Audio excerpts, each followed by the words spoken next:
Ok, alors aujourd'hui c'est la paix. La semaine dernière c'était la prière.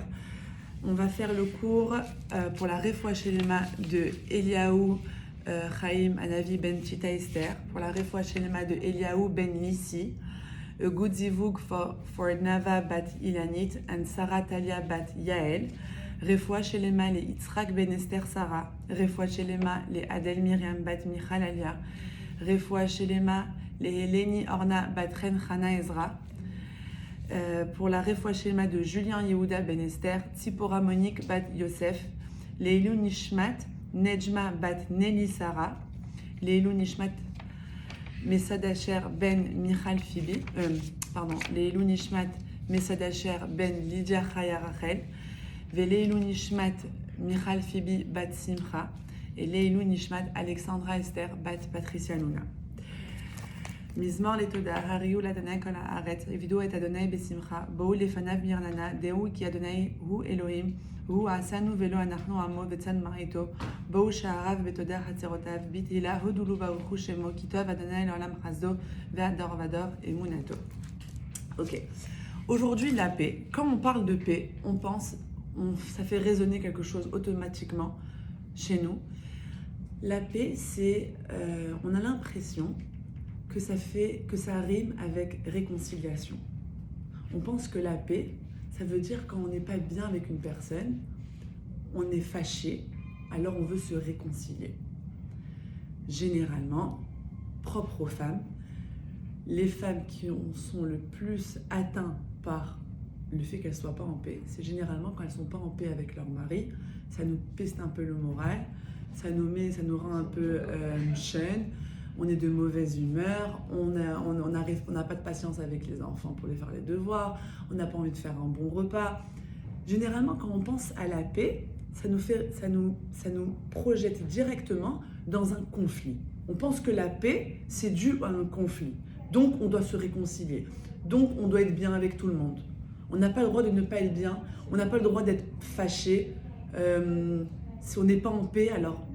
Donc, la paix, c'est soit un rappel envers nos maris, coucou Annelise, soit un rappel envers nos maris, soit des fois la paix, ça nous projette sur, on se dit on va être en paix avec nos maris, avec nos sœurs et frères, avec notre belle famille, avec nos amis, avec notre communauté. Pour nous la paix, on vient de commencer, pour nous la paix, c'est directement, on se met des personnes en tête avec qui on doit être en paix, avec qui on n'est pas en paix, avec qui, qu'est-ce qu'on doit faire pour être en paix avec elles, parce qu'on pense que la paix, c'est... Pourquoi tu rigoles?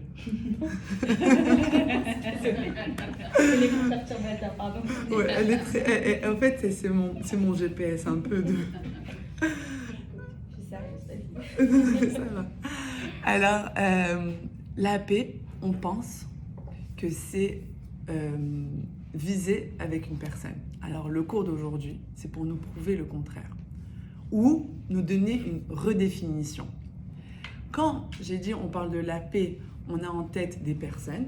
Nulle part dans la liste des personnes que j'ai citées, mari, frères et sœurs, parents, belle famille, amis, communauté, il y a moi. Nulle part, on se dit, je dois être en paix avec moi-même. C'est la définition de l'être humain. La paix, on pense que c'est avec une personne. Alors que la paix, pour être en paix avec une personne, il faut vraiment être en paix avec soi-même. Et ça, c'est très très difficile. Parce que pour être en paix avec soi-même, il faut savoir, il faut pas accepter, mais il faut être connaisseur de ce que nous on est. Est-ce que je sais qui je suis? Est-ce que je suis en accord avec ce que je représente? Est-ce que je suis en accord? Est-ce que je m'aligne avec mes valeurs? Ça, c'est des questions à se poser pour savoir si on est en paix avec nous-mêmes. C'est très dur d'être en paix avec soi-même. Pour garantir une paix avec autrui, je vous garantis, sans être prophète ni avoir un background de psychologue que pour avoir une paix avec une personne, il faut être en paix avec soi-même. Et si on est en paix avec nous-mêmes, on est bien avec tout le monde. C'est certain. Donc j'arrive que pour être en paix avec soi-même, il faut s'accepter. Pour s'accepter, en tant que juive, accepter rime avec quoi?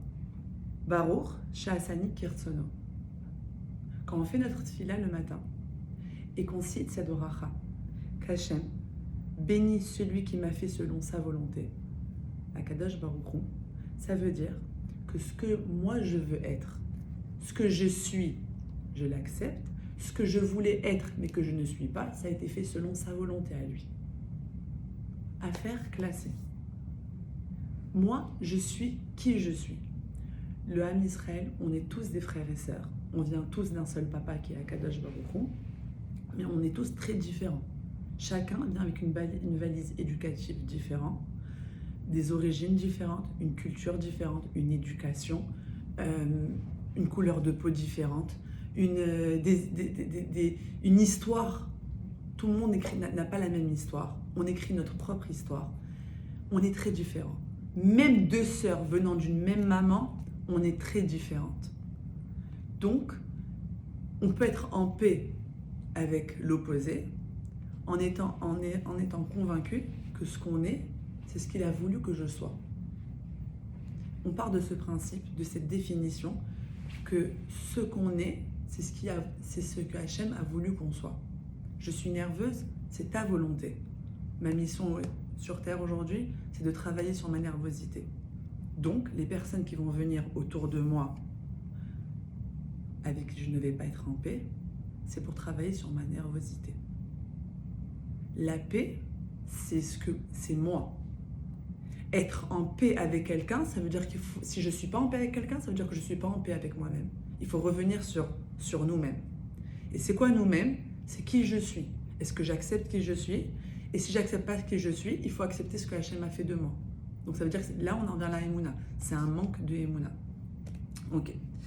Donc, je suis au moindre détail l'œuvre d'une force, qui est Akadosh Baruch Hu, qui m'a conçu de façon unique. On est toutes uniques. On vient tous, même les sœurs, chacun a un caractère différent. On a une éducation qui a été donnée, mais on ne l'a pas reçue de la même façon. Chacun l'aperçoit à sa façon. D'ailleurs, on ne se marie pas aux mêmes hommes. On porte pas chacun son style, on porte pas les mêmes avis. On est toutes différentes les unes des autres. Dites-vous que si on arrive à se valider soi-même, si on arrive à s'accepter, alors on est bien.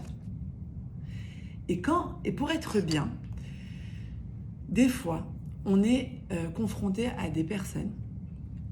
Ça peut être des personnes extérieures, des amis.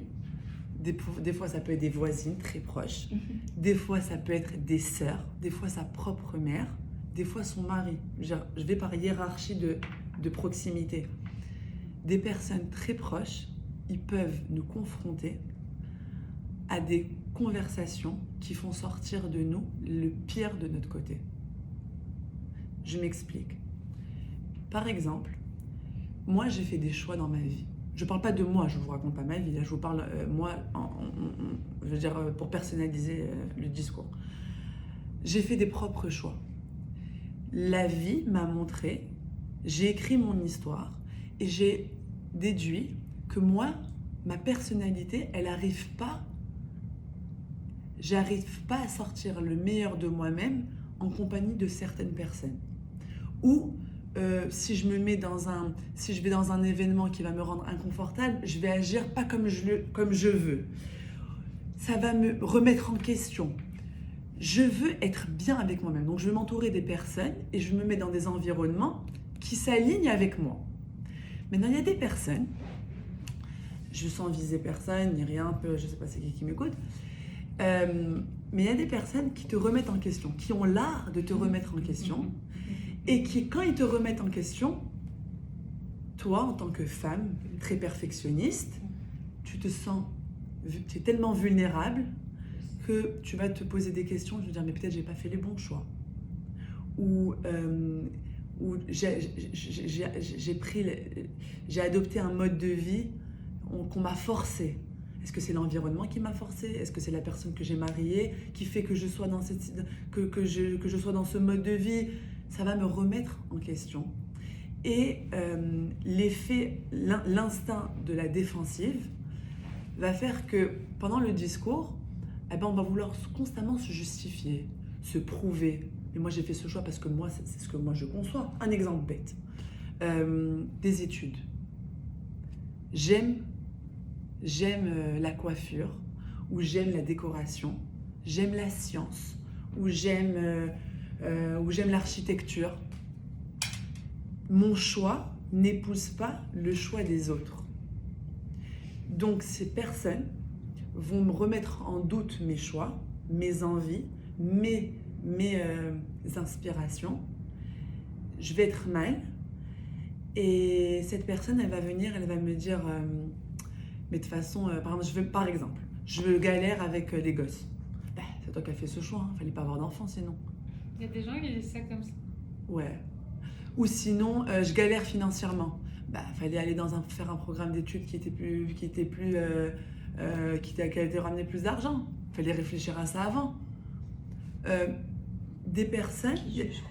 Mais ce jugement, il t'atteint, il t'attaque fondamentalement, il te remet en question, il te fait perdre une confiance monumentale.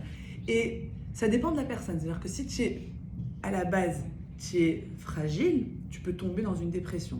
Maintenant, si tu n'es pas fragile et que tu es beaucoup sur la défensive, tu as beaucoup de caractère, tu vas aller en confrontation, en conflit constamment avec cette personne. Donc, j'ai assisté à pas mal de scènes ces observations, elles m'ont appris que le fait de répondre, c'est je veux me justifier. Mais non, mais je galère pas parce que. Mais c'est normal de galérer avec des gosses. Tout le monde. Mais c'est normal de galérer avec des enfants. C'est prenant les enfants. Ça prend de ton énergie, de ta patience, de tes nerfs. C'est normal. C'est normal que je galère. Toutes les entreprises, les nouvelles entreprises qu'on commence, ça commence par des moments difficiles. Ça n'a rien à voir avec le choix d'études. Ça n'a rien à voir avec combien j'ai investi dedans. On essaie constamment de se justifier. Et Hachem, quand on manque de confiance, il te met les meilleures personnes autour de toi pour te remettre en question. Alors là, dépendamment de la nature que tu es, tu vas soit répondre, soit tu vas t'effacer, tu vas t'annuler, tu vas vraiment te remettre en question, tu vas finir sous ta couverture, à déprimer. Non, mais il y a des personnes qui sont comme ça. Il y a des personnes qui sont... Ça veut dire que ça dépend de la nature. Mais la personne qui est devant nous, c'est une personne qui est là pour remplir ce vide à l'intérieur de nous que nous-mêmes psychologiquement vidons. À la base, qui est rempli. C'est totalement plein et nous, on choisit de... C'est une question de choix. Nous, on choisit de se dire, tu me testes sur mes capacités, soit je vais te montrer avec des mots et avec des gestes que je suis capable et que j'ai fait les bons choix dans ma vie, soit je vais me dire, je suis chalem avec moi-même, j'ai rien à prouver. Mais d'arriver à cette phrase, je n'ai rien à prouver, c'est très difficile. C'est un travail d'une vie, je pense. Et dans ma très courte vie, que Dieu me donne une longue vie, j'ai été plusieurs fois amenée à vivre des situations. Au fait, en si peu de temps, j'ai vécu beaucoup de situations qui m'ont prouvé que la confiance, c'est une question de Emouna. Je suis confiante que j'ai été fait selon ta volonté. Je suis consciente que j'ai ce que j'ai besoin. Et ce que je n'ai pas, ça veut dire que je n'ai pas besoin. Si je vais de ce principe, toutes les personnes qui viennent me remettre en doute sur mes choix de vie, sur ma carrière, sur le mode de vie que j'ai, sur mon choix de religion, sur la communauté que j'ai choisie, tu es venu pour me tester, de savoir est-ce que tu es en shlimout, est-ce que tu es en accord avec les choix que tu as faits. Quand on est en accord avec ce qu'on décide, et on a conscience qu'on est le fruit de la décision d'Hachem, alors on est en paix avec nous-mêmes. Et quand on est en paix avec nous-mêmes, on est en paix avec autrui. D'être en paix, c'est accepter la différence. Et la différence, elle s'applique en premier à notre mari. On ne se marie pas avec son frère. On se marie avec un étranger qui vient d'une famille différente de nous. Il y a même des gens qui se marient de 2 pays, ils n'ont même pas grandi dans le même pays, la même culture, Ashkénaze, séfarade. Il y a de tout. On se marie avec un étranger. Du jour au lendemain, on vit sous le même toit. On vient chacun avec sa valise éducative, avec son propre caractère, avec ses valeurs, avec ses défauts, avec ses qualités. Et il va falloir fusionner. Et la meilleure fusion, c'est nos enfants. C'est le meilleur smoothie de nos 2 personnalités. Et il faut qu'on deal avec. Pour être en paix dans nos foyers, c'est vraiment être conscient qu'on est différent. J'accepte d'où tu viens, accepte d'où je viens, et on va en faire un jus de fruits. Nos enfants, c'est notre fruit.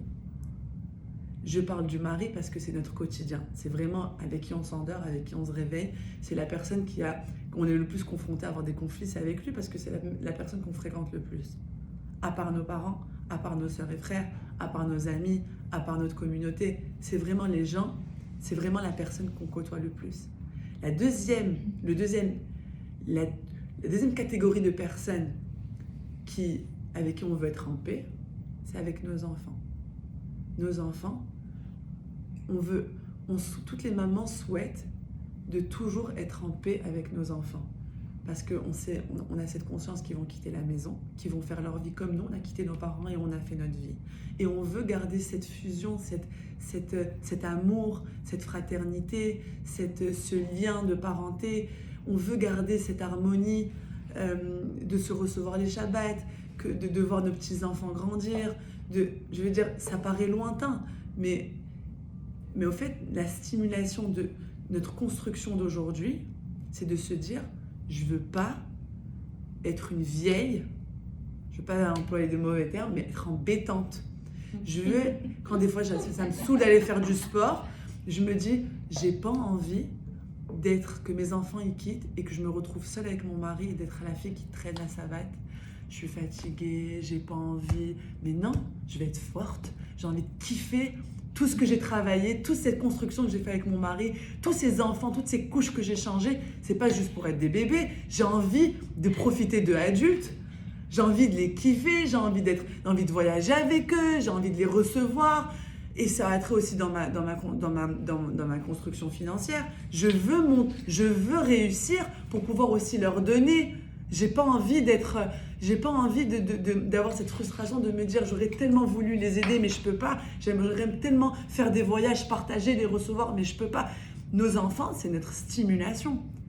Et pour être stimulé, pour maintenir ça, il faut que je sois en paix avec eux. Et pour être en paix, je dois être de bonne humeur, je dois ne pas m'énerver, ne pas crier avec eux, ne pas garder... Je suis constamment en train de me dire quels souvenirs ils vont garder de moi, j'ai pas envie de les traumatiser. À chaque fois que je pète un câble, je me dis que ce qui va se passer après ce pétage de câble, c'est ce qu'elle va garder dans sa tête. Donc c'est important pour moi. Hein? On n'oublie jamais. De toute façon, ils auront toujours... Ma mère, elle me dit toujours, on ne va pas à l'école pour être une maman. Alors, on fait tous des erreurs. Donc, moi, je ne refais pas l'erreur de mes parents. Et ma mère et mes enfants vont pas vouloir refaire mes erreurs. Et c'est comme ça, on en fait tous. Mais on veut minimiser et on veut se mettre toutes les chances de notre côté pour être la meilleure version de nous-mêmes à chaque fois. Donc ça, c'était pour ouvrir une parenthèse, surtout sur quand on est en conflit avec quelqu'un. C'est au fait, cette personne, elle est là pour nous rappeler ce manque de confiance qu'on a. Donc, ce raisonnement, il diminue la rancune, il diminue que c'est propre à lui. Ça veut dire que moi, une personne qui vient et qui sait où taper pour m'allumer, pour me contrarier, avant, j'aurais rétorqué. Si aujourd'hui, Bon, le meilleur test, c'est que quand je revois cette personne, j'ai une personne en tête, je ne vous cache pas. Quand cette personne, elle revient vers moi, elle essaie avec son... cette personne, elle essaie de me... Elle utilise des termes ou elle me fait passer des mots sous-entendus. Quand je vois que ça ne m'allume plus, je me dis, vraiment, Michal, je suis passée à autre chose. Alors avant quoi? C'était quoi le déclic? C'était quoi le déclic? C'est que quand cette personne s'adresse à moi, je me dis... Celle-là. Je dis, ça ne veut pas dire que c'est pas masculin, je veux dire la personne, c'est féminin. Je me dis tout de suite, cette personne-là veut se prouver. Elle se sent exister en me faisant sentir mal. Je sais que souvent les gens ils mettent le point, ce qu'ils vont te dire, les réflexions qu'ils peuvent te faire à toi ou les critiques qu'ils peuvent te faire à toi, c'est parce que eux-mêmes ils ont ce mal-être-là. Ils vont mettre le point sur ton truc à toi, ton soi-disant défaut à toi, alors que c'est quelque chose, soit parce qu'ils n'arrivent pas eux à faire cette chose, donc ils vont te dire même une qualité, ils vont te dire toi t'es trop religieuse ou t'es tsniout, genre comme si c'était quelque chose de négatif, parce que en fait au fond d'eux ils ont envie, mais ils sont pas capables. Ils n'ont pas cette capacité tu les remets en question, en fait tu leur envoies un miroir, c'est vraiment ça, c'est que tu leur envoies une espèce de justement perfection que eux ils n'arrivent pas, et c'est pour ça qu'ils t'attaquent. Enfin, toi personnellement. Mais j'ai exactement ressenti ça. Tu vois qu'ils vont tout de suite. Tu vois, parce que pour eux, comme tu dis, ça les fait plus briller, de te casser, de te mettre à terre, plutôt que de te complimenter, te dire waouh, t'arrives à faire ça. C'est toujours plus facile de critiquer. Ça fait plus de te dire que c'est nul ce que tu fais ou que c'est pas bon. Ça les met plus en valeur. C'est vrai. C'est vrai. Alors donc, ce qu'elle dit Anaïs, d'avoir cette réflexion quand quelqu'un t'attaque, déjà tu te décharges. Tu sens une décharge, tu te dis mais c'est son travail. C'est son travail. Moi, je me sens bien. Parce que moi, je suis ce que Hachem veut de moi. Si Hachem il m'a mis dans une galère financière, ou il m'a mis dans une galère avec un enfant qui est difficile, ou il m'a mis dans une galère dans mon couple, ou je sais pas quoi, si je me dis mais c'est toi qui m'as mis dans cette galère, c'est pas parce que je suis nulle et que je suis bonne à rien, ben moi, de cette galère, je vais sortir le mieux de moi-même. Parce que j'ai cette capacité. C'est très simple. Si Hachem, il me fait galérer avec un enfant sur certains aspects, je le sais que c'est parce que j'ai la capacité, la qualité qui lui manque à cet enfant, c'est que moi, j'ai cette capacité d'avoir cette qualité, mais que je n'ai pas. Parce que si je l'avais, elle aurait miroité sur mon enfant n'aurait pas eu ce défaut. C'est sûr. Non, c'est que tu as la capacité d'aider ton enfant aussi. J'ai la capacité de l'aider. Exactement. C'est-à-dire que même si toi, tu n'es pas comme ça, si ton enfant il a tel ou tel truc, c'est que Hachem, il a capacité de l'aider, elle a raison.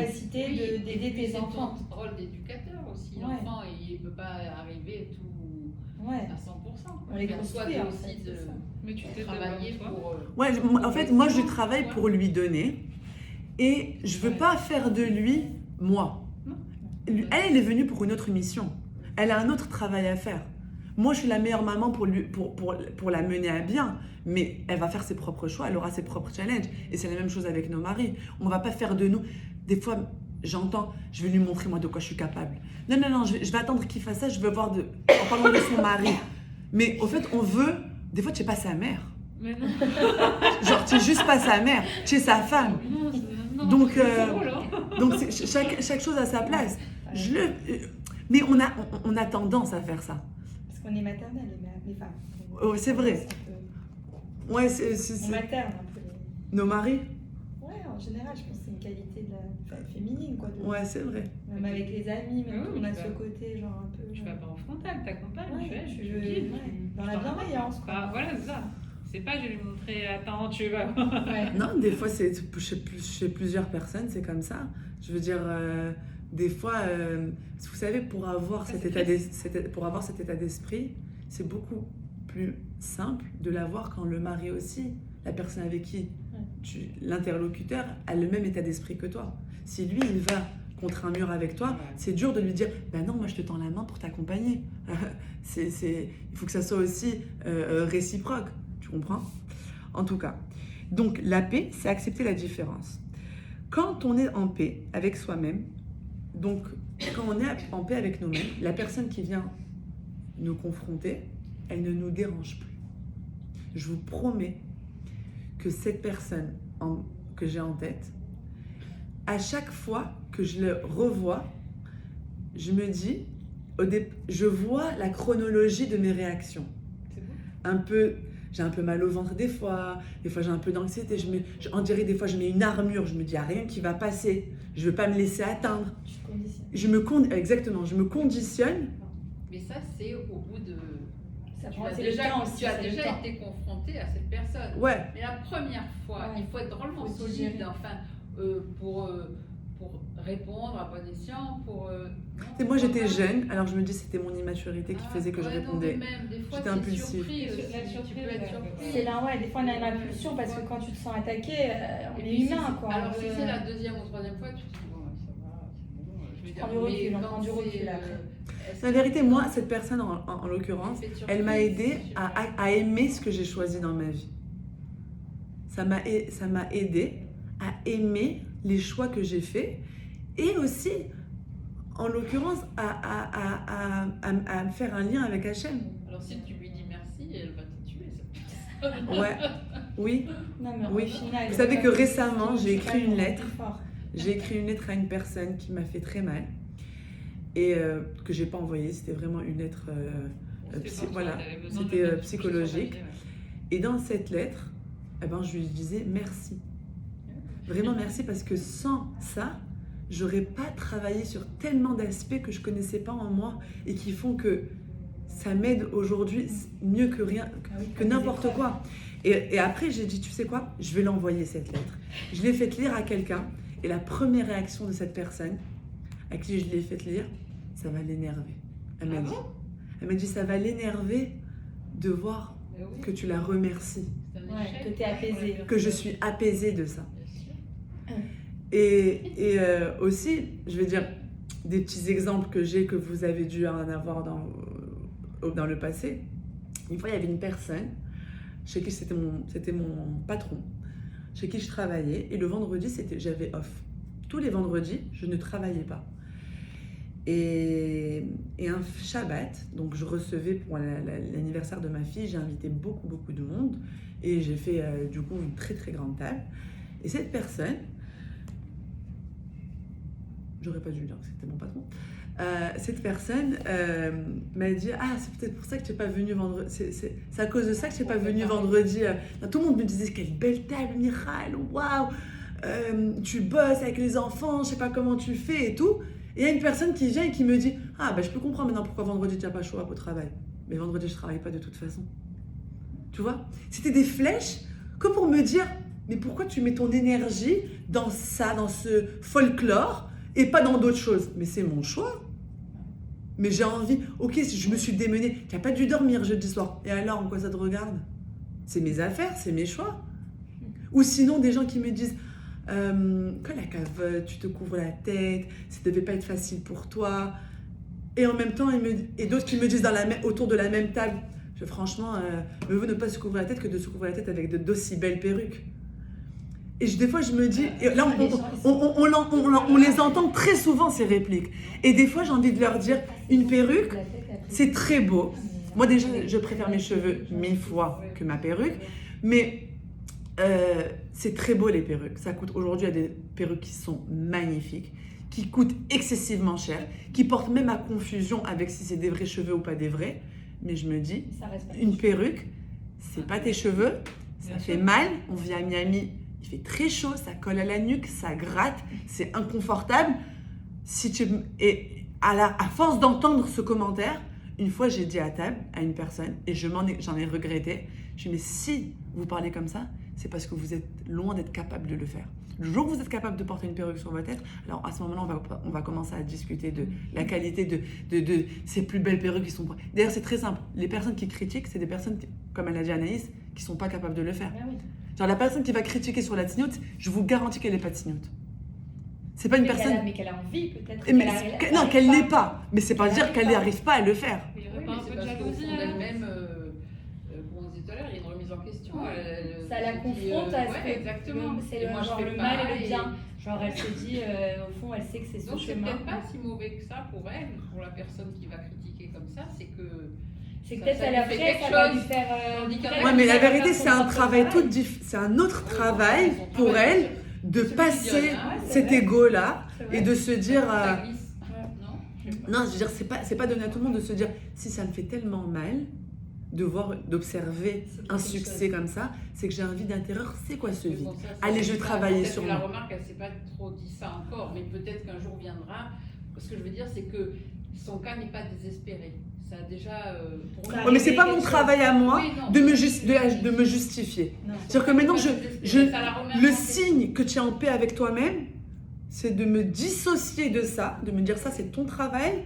Si moi, ça me fait pas d'effet, ça veut dire que j'ai accepté qui je suis. Je veux pas qu'elle serve de. Baruch Shasani Ouais, Kirsono, je suis faite selon ta volonté. Ça montre aussi un côté de complexé, c'est son travail à elle. Et je veux pas qu'elle serve de toi pour se. Voilà, je veux pas me servir de toi parce qu'au fait de me servir de moi, ça me prend, je Ça prends va le te risque de faire- me Elle diminuer. te prend à toi de ton- Voilà. Bah oui. ta confiance. De toute façon, les gens aussi que naturellement, tu as des problèmes avec eux, bah, ça fait mal sur le moment, mais au fait, tu réfléchis et tu dis en fait, Hachem, naturellement, il les a éloignés. Il y a des gens, ils sont de passage dans ta vie. Il y a des gens, ils sont là voilà, pour te faire peut-être traverser une épreuve et tout, mais après, si naturellement Hachem, il les éloigne de toi, c'est parce qu'ils n'ont plus rien à faire dans ta vie et ça, ils servent plus Ça, c'est à... Anaïs qui me l'a appris. C'est vrai, Hachem, des fois, il fait un il tri. fait un tri. dans ta- Il fait un tri. Et c'est très dur de se dire, Nous, on s'attache, on s'accroche, on croit que c'est bon pour nous, on va main, mais au final, il faut juste accepter et lâcher. Parce que ça veut dire qu'Hachem, il a compris que ça y est, cette personne, elle t'aide plus. Comme tu dis, si c'est pas des personnes aujourd'hui qui te font évoluer, grandir, si tu sens que cette personne elle peut te faire régresser, te remettre en question, il y a Ça veut dire quoi que Hachem il te l'a enlevé de ton entourage ou c'est Ouais. toi qui t'en es Bah. complètement détaché et Bah. quand tu la vois C'est indifférent. Les deux, en fait. tu changes parce que tu te dis aucun intérêt. Bah, je pense que naturellement, c'est un truc qui se fait. Au final, si t'arrive quelque chose avec quelqu'un, tu vas t'accrocher au début, tu vas être sentimental, tu vas avoir de la peine, il y a plein d'émotions. Et après, quand tu es dans l'acceptation que finalement cette personne, Ouais, ouais. si elle te fait du mal, elle n'a rien à faire dans ta vie, elle t'empêche de trucs, tu te dis dans bon, ton bah, entourage. ça y est quoi, c'est entre toi et Hachem, Hachem il va te faire comprendre que cette personne, bah, il vaut mieux qu'elle s'éloigne de ta vie, il ne faut pas s'accrocher. ouais, mais tu sais, C'est pas facile, c'était hein. pas facile de se dire pourquoi Hachem il voudrait diviser ses enfants. On veut pas ça, mais la vérité, je lui donne son mérite à elle parce que Non, elle m'a donné plusieurs fois on a eu des discussions où elle m'a ouvert cet état d'esprit de se dire que de mettre quelqu'un de côté, ça veut pas dire que tu l'aimes pas. Ça veut Non. juste dire que sa Qu'elle est pas présence, bien elle pour toi. t'empêche C'est tout. d'évoluer à ta c'est pas façon. grave. C'est tout. Si la personne a des ondes négatives sur toi. Hachem, il nous veut tous solidaires, mais on n'est pas tous. Tout le monde n'est pas best friend, tout le monde n'est pas truc. On a des gens, on a des connaissances, des relations, tout le monde n'est pas collé. C'est pas pour ça qu'on n'est pas un peuple uni quand même et qu'on va pas s'entraider. Par exemple, des fois on aide des gens, c'est même pas des amis, mais c'est ça qui fait notre unité. Mais ça veut pas dire qu'après, si les personnes sont Oui, nocives cette pour toi personne. et toxiques pour toi, c'est tout. Il faut juste s'en éloigner pour justement garder une relation Ouais, courtoise et pas avoir justement des friction. mauvaises des ressentis, de la rancune. Il vaut mieux être loin d'une personne, l'avoir en amitié de loin, être de loin avec elle et être bien, que d'être proche et que ça soit toxique et pas bon. 100%. Tout à fait. Je sais pas si vous connaissez la chanson de Rabbi Nachman du Likoté Moharan. Je veux dire à Esther de la poster dans le groupe. Vous connaissez cette chanson? Elle est magnifique. Hier, il a plu beaucoup. Je ne veux pas prendre le risque de la chanter qui pleut encore. Mais c'est une très belle chanson. Si vous voulez, après, on la met. Et c'est une chanson qui montre que déjà, avant de rentrer dans ça, il faut préciser et et prendre conscience que la personne qui vient pour nous, avec qui on a cette confrontation, c'est la personne la plus qualifiée de tout le Ham Israël. Il y a eu un casting. Il y a eu un casting céleste de se dire pour Michal, c'est quoi qui va faire sortir, essorer l'olive pour avoir la meilleure huile? On vient, Hachem, il a des enfants qui ont plein de qualités, plein de défauts. C'est le challenge de tout le monde. Il a choisi, c'est qui mon enfant qui a le plus grand défaut pour faire sortir à elle la plus grande qualité? Eh ben, Hachem, il fait le puzzle de façon spectaculaire. Donc, il faut déjà avoir une confiance que la personne qui vient vers nous, il faut avoir du recul. Hop, hop, hop. Ça n'a rien à voir avec toi. C'est toi qui me l'as mis devant moi parce que cette personne, elle a le caractère de me faire sortir le fruit que tu veux de moi. Parce qu'on s'entend que chaque épreuve, elle vient pour en faire sortir quelque chose. C'est tout. Ça, c'est le temps, l'expérience, la maturité qui fait que tu Ouais. arrives à s'en rendre compte. Ouais, mais la vérité, c'est que je pense que si on me l'avait dit plus tôt, peut-être que ça m'aurait facilité les choses. C'est-à-dire, c'est triste que l'expérience soit la meilleure école de la vie. C'est pas... Tu comprends? Alors, cette chanson, qu'est-ce qu'elle dit? Je vais vous lire. Alors là, normalement, la chanson, elle donne 2 phrases. Moi, je vais vous lire le paragraphe. Ve'apil u bechol ha'astarot. Qu'est-ce que ça dit? Ça dit que lorsque Dieu se cache derrière un seul voile, c'est très difficile de le trouver, mais c'est pas impossible. Ça veut dire que quand tu joues à cache-cache avec ton fils, vous deux, vous jouez, il sait pas où tu es, mais il sait que tu joues avec lui. Ça, c'est Ve'afilu bechol ha'astarot. Ensuite, il y a une deuxième façon. Lorsque Dieu se cache derrière un second voile, Be'astara chez Betor ha'astara. Un double voile. Ça veut dire que tu joues à cache-cache avec ton fils, mais ton fils, il est en train de manger le repas. Il ne sait même pas que tu es en train de jouer. C'est ça le deuxième voile. Ça veut dire que des fois, tu es dans une situation qui est tellement profondément difficile où tu te dis, mais qu'est-ce qu'il voudrait de moi ou qu'est-ce qu'il attendrait de moi dans cette situation? Tu n'as pas la capacité, tu n'as pas le potentiel de te poser cette question parce qu'il est dans un double voilage. Mais, et là il arrive où il dit Bevadai Gamsham Nimtsa Hashem Idbarar. Ça veut dire que, mais moi je sais, Rabbi Nachman il dit, mais je sais au fond que c'est dans ce double voilage Hachem il est là-bas. C'est là-bas qu'il se cache. C'est-à-dire que plus il y a des doublures dans le voilage, plus Hachem, il est encore plus à côté de toi.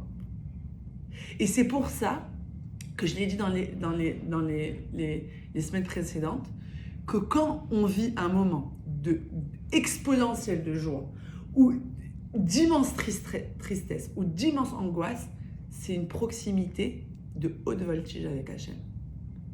Et à chaque fois que je me suis retrouvée dans une extrême joie ou une extrême tristesse, je me disais, quand tout va s'arrêter, reste à côté de moi. Parce que il faut avoir cette conscience que c'est un moment de Hedratson. Ça veut dire que c'est un moment où vraiment Hachem il est avec nous. Il nous a convoqués dans cette épreuve. Il est à côté et c'est le moment où on peut parler avec lui. Parce que quand cette personne sera guérie, il sera moins proche de nous. Quand j'aurai cette échoua dans l'argent, il sera moins proche de nous. Quand cet enfant il va grandir et que Baruch Hashem il aura pris le bon chemin, les jours où tu t'es tiré les cheveux, où tu te serrais les dents et tu te disais mais je vais faire quoi de ce petit, dis-toi qu'Hachem il était vraiment assis à côté de toi en train de te tenir la main et de prononcer les mots à ta place pour convaincre ton fils de prendre la bonne décision. Ça veut dire que c'est des moments propices à une proximité très très très proche et c'est une opportunité à ne jamais rater. Et ça, c'est une conscience à avoir qui se travaille. À chaque fois que je vis une extrême émotion, extrême peur, extrême jalousie, extrême angoisse, extrême joie, un moment de prière très intense, c'est qu'il est là et je vais saisir cette opportunité pour lui demander tout, pour le remercier de tout, pour le couronner de tout. C'est une proximité, c'est une occasion à ne pas rater. Je vais vous faire écouter cette chanson parce qu'elle est magnifique. Ça, c'est Rabbi Nachman qui le dit. Mais on va rajouter ce que le Rabbi de Lubavitch dit. Il dit, il ne faut pas se dire qu'Hachem se trouve là-bas dans le double voilage. Il faut se dire, Hachem, il est que là-bas. Il n'est pas dans d'autres endroits. C'est-à-dire que dans la difficulté, ne va pas le chercher ailleurs. Il est que dedans, reste dedans et prie que tu sois distraite par rien d'autre. Je suis mal, je vais aller faire du shopping, il n'est pas là-bas. Tu comprends? Il va le chercher dans quoi tu connectes. Il y a des gens qui connectent dans un livre de Tehillim, il y a des gens qui connectent au bord de l'eau pour prier, il y a des gens qui connectent quand ils font du bien. Moi, j'ai une amie, à chaque fois qu'elle n'est pas bien, elle va à la soupe populaire. Il y a une soupe populaire juive. Elle va, elle met des écouteurs, elle enfile les boîtes. Elle close les boîtes, elle ferme, elle fait les scotch, elle prépare les boîtes pour les repas des familles. C'est sa thérapie. Hier soir, j'ai dîné avec une amie qui vient de divorcer, c'est pas facile. Elle s'est mise à coudre, à faire des perruques pour les gens qui peuvent pas se permettre d'acheter une perruque. Mais non, apparemment, moi je me connais pas du tout, ça demande une patience monumentale. Il faut beaucoup de délicatesse, il faut pas être fatigué de faire et de refaire, et chaque cheveu de le coudre un par un, et les machines et les fils. Elle m'a dit, mais ça, c'est ma thérapie. Il n'y a rien qui me fait sentir mieux. Déjà, je fais quelque chose de bien, parce que je sais que c'est pour une bonne cause. Et en plus, c'est ce calme, cette concentration que j'ai, cette concentration minutieuse que ça me demande, c'est ma thérapie. Donc, il faut aller chercher Hachem pendant cette proximité dans des choses comme ça. C'est comme ça qu'on le trouve. Maintenant, une personne qui sait qu'Hachem se trouve dans les moments obscurs, cette conscience-là, Hachem, il te donne sa garantie d'être redevable. Il te donne cette garantie. Si tu me choisis, si tu as cette conscience que je me trouve là et que là-bas, je te garantis que je te sortirai de là. Mais nous, on n'est pas toujours conscient. Et quand on est conscient, c'est pour un temps limité. Il faut qu'on utilise cette portion illimitée qu'on a en nous, cette portion d'Hachem qui nous a insufflé à la naissance. Il faut qu'on utilise cette capacité, on a ce potentiel d'utiliser cette force illimitée qu'on a et de se dire, je vais le retrouver que dans ça, je vais m'investir jusqu'à que je me sorte de ce problème. Et ça, c'est d'être en paix avec un problème. De ne pas se verser notre animosité, notre frustration, notre peine sur les dires de quelqu'un d'autre qui m'a fait mal. C'est un voilage. Maintenant, d'être ami avec ça, il y a un cours dans les semaines à venir sur notre allié de croissance, c'est l'amitié. Il y a un cours sur l'amitié, choisir son allié de croissance. Et j'ai l'intention de parler de ça, de son entourage, etc. D'aimer, de s'éloigner, de ne pas d'être en paix avec quelqu'un, ça ne veut pas forcément être sa copine. En paix, ça veut dire je sais où est ta place, je sais où est la mienne, ne regarde pas la couleur de mon gazon, je ne m'occuperai pas de ce qui se passe dans ton jardin. Je t'aime parce que tu es ma sœur, parce que tu es un enfant qui a été choisi par Hachem au Mont Sinaï. On a le même papa, on s'aime, mais on a des missions différentes. Et ta présence ne m'aide pas à accomplir ma mission.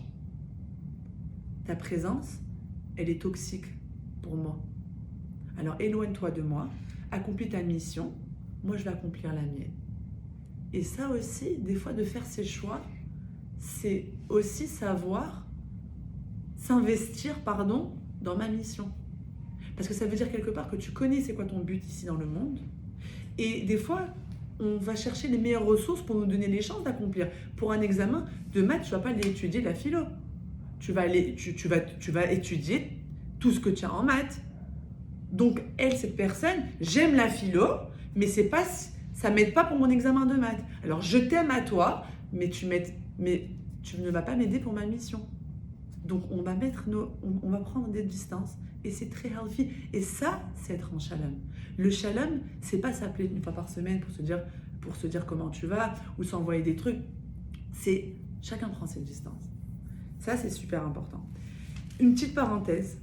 Batia, qui s'est convertie, elle a été convertie, elle a choisi Hachem, pas dans un moment où Hachem, il avait déjà ouvert la mer, il avait déjà fait tellement de miracles dans l'histoire juive, le nid de Moshe. Elle était dans un matzav de souffrance, mais extrême. Ils tuaient des milliers d'enfants chaque jour en Égypte. Ils en faisaient des murs. Ils vivaient dans une famine monumentale. Elle voyait des atrocités. Dans cette atrocité, elle a dit « Moi, je choisis Hachem ». Et toutes les femmes de la cour lui disaient mais regarde dans quel état il est le peuple. On dirait même pas qu'ils ont un Dieu qui existe. Comment un Dieu peut laisser ses enfants comme ça? C'est là où elle a choisi Hachem. D'ailleurs, elle a sorti Moshe. Moshe, c'est quoi? Mem, Shin, He. Renverse les mots, c'est Hachem. Elle a choisi Hachem. Dans Moshe, en choisissant ce peuple, elle a choisi Hachem. Yitro, à la différence, c'est il s'était converti quand tout allait bien. Quand Hachem, il avait dévoilé tous les miracles. La manne, les 40 ans dans le désert, les nuées, l'ouverture de la mer, Moshe son bâton qui est devenu un serpent. Tous les miracles de l'histoire, Yitro avait assisté. Donc c'était beaucoup plus simple pour lui de choisir Hachem. C'est une question de choix. Et c'est très simple.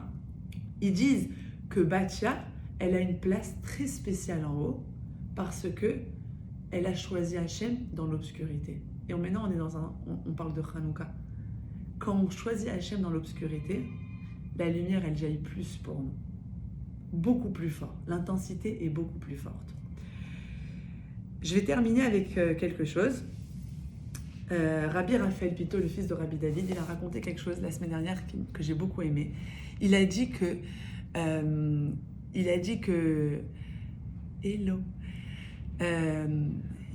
la semaine dernière, dans l'histoire dans la paracha de Vaishlach, Ariel, tu viens au moment où on raconte une très belle histoire pour terminer. Je sais que vous terminez, mais je vais enchaîner. Coucou. Hello. Alors, Décalage, excuse-moi, tu le sais. ça me fait plaisir de te voir quand même. Alors, Rabbi Raphaël, il racontait une histoire. Il a dit que la semaine dernière, on parlait de Yaakov qui retrouvait son frère Esav. Yaakov, c'est un personnage emblématique dans la Torah. Beaucoup de caractère, beaucoup de midot, beaucoup de sagesse en lui, beaucoup de force. Il était très conscient de la force d'Hachem et pourtant, il appréhendait tellement la peur de retrouver son frère. Tellement. Alors, je vais vous raconter une histoire pour conclure et qui va donner une très belle leçon de vie. À l'époque du Rambam, le Rambam, c'était un médecin qui travaillait dans la cour du roi en Égypte. Et c'était le seul juif qui travaillait au palais. Et bon, c'était un médecin tout le monde connaissait ses compétences. Le roi était très ravi de l'avoir à ses côtés, mais le peuple n'était pas content parce que tout le monde voulait se retourner contre lui. Et les ministres autour du roi, ils lui disaient mais Majesté, c'est le seul juif dans notre cour. Le peuple va se retourner contre vous. Et il lui mettait des idées dans la tête, comme quoi un juif, c'est synonyme de voleur. Un juif, c'est synonyme de mécréant, de manipulateur. Il va vous manipuler, il est mauvais. Et ils disent pourtant qu'ils ont un Dieu. Le roi, il était pas convaincu de ce qu'il disait. Il lui disait, moi, il me donne de bons services. Il a un Dieu que je ne partage pas, mais que je respecte. Mais ils l'ont convaincu de dire, allez, si ce Dieu, il existe, alors que son Dieu décide de son avenir. On va faire une tombola. On va prendre 2 papiers, la mort et la vie. On va dire au Raman de tirer son destin. Le papier sur quoi qu'il aura choisi, ce sera son avenir. Et c'est ce que le roi il a dit d'accord. Il a été forcé de le faire parce qu'il ne voulait pas que son peuple se retourne contre lui, mais il l'a fait. Ils ont préparé 2 papiers. Mais les ministres, qu'est-ce qu'ils ont fait? Ils ont écrit dans les 2 papiers mort et mort. Comme ça, quoi qu'il, peu importe ce qu'il tire, cet homme va mourir. Donc, au moment du tirage, dans sa grande sagesse, le Ramadan, son grand roi HaKodesh, c'était vraiment c'était vraiment un grand de la génération. Il a pris un papier, il l'a mis dans sa bouche et il a avalé. Il a avalé, une minute, il a avalé et ils ont dit, bah alors ouvrez l'autre papier. L'autre papier c'était mort. Il dit donc ça veut dire que j'ai avalé la vie. Et c'est comme ça que le Ramban a été sauvé. Alors, les Chachamim, qu'est-ce qu'ils disent? Ils disent que des fois, pour vivre, il faut avaler. Il faut passer la pilule. Il ne faut pas s'annuler. Quand Yaakov, il a rencontré son frère, il n'avait pas peur de mourir. Il avait peur de ne pas être capable de surmonter le fait d'être bien avec son frère, de vivre, alors que son frère lui a fait tellement mal. Et aussi, il appréhendait de quelle façon son frère allait le tuer, parce que c'est sûr que son frère allait le tuer. Il est venu avec une armée. Qu'est-ce que lui, il a fait? Il a avalé sa souffrance. Il est venu avec des cadeaux, avec des compliments, avec des gentillesses, avec de la pommade. Et là, aujourd'hui, c'est le thème de la paix. Pour avoir la paix, des fois, pour pouvoir vivre en paix, il faut savoir, des fois, avaler. Ça veut dire que quand quelqu'un nous fait mal, la vengeance, de vouloir lui faire rembourser le mal qu'on nous a fait, ça ne veut pas forcément dire qu'on va vivre en paix. On va beaucoup plus obtenir en passant la pommade, en ne pas répondant. Et des fois, le silence, c'est la pire des punitions. De ne pas rétorquer. Des fois, on veut répondre. Des fois, on veut se défendre. Des fois, on veut rétorquer. Mais il faut avoir conscience que est-ce que je veux vivre en paix après ça? Non. Alors, à quoi ça sert? Encore une fois, de rétorquer, ça ne pas être en paix avec soi-même. C'est son travail. C'est son travail à lui. C'est ses complexes à lui à guérir. C'est son vide à lui à remplir. Moi, Baruch She'asani Kirtzono, j'ai été fait selon ta volonté. Je suis comme tu veux que je sois. J'ai ce que tu veux que j'ai. Ça s'arrête là. Et c'est de cette façon que aussi Yaakov, il n'a pas été tué par Esav, parce qu'il est parti avec beaucoup de bonnes intentions. Il a fait le bête. Il a couvert de cadeaux et de compliments et de je t'aime et mon frère. Alors, on doit apprendre de ça et aussi décalquer notre histoire avec le monde d'aujourd'hui. De se dire que les personnes qui nous en veulent, c'est des personnes qui ont été choisies par Hachem, qui ont le meilleur potentiel de faire sortir le meilleur fruit de nous-mêmes. Et aussi, de ne pas rétorquer, c'est le signe d'être en paix avec soi-même. Et pour être en paix avec soi-même, il faut être conscient et être en shlimut avec qui on est. Être convaincu de ses choix et que la vie qu'on mène, c'est le meilleur pour nous. Ce qu'on possède, c'est ce qu'on a besoin. Ce qu'on n'a pas, c'est ce qu'on n'a pas besoin de faire, d'avoir. Donc voilà, la semaine prochaine, je pense que c'est le pouvoir de la parole, je ne suis pas sûre, mais on se revoit la semaine prochaine.